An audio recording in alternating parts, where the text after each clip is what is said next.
az kaldı Şükrü. Hey çap be hey çap az kaldı. Bu da hey. Oye nimi dursa.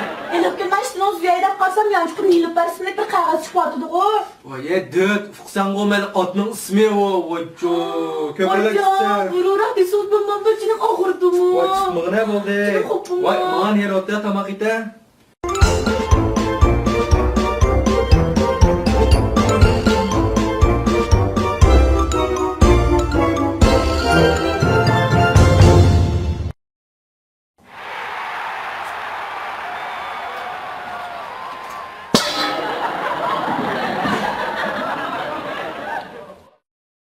Bir şeyin suyunu açtı ettin mi? Uqtim nimi go'da? Ha, ilaqim nilip bergen itin telefon qıtıka.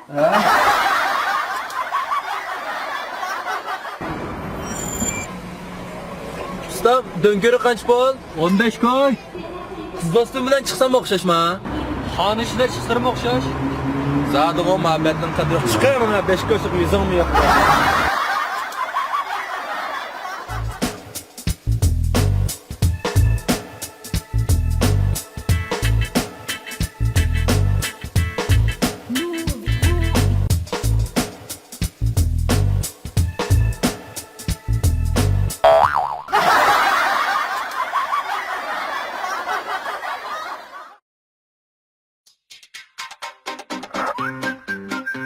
Yeah, ladies and gentlemen, this is the 101 whistle.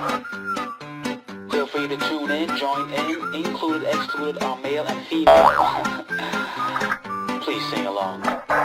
Yeah, what's up? I don't wanna be with, but I don't wanna be with that. I just wanna be happy, I'm so tired of being blue. That's why I'm singing the song, cause it got me going on.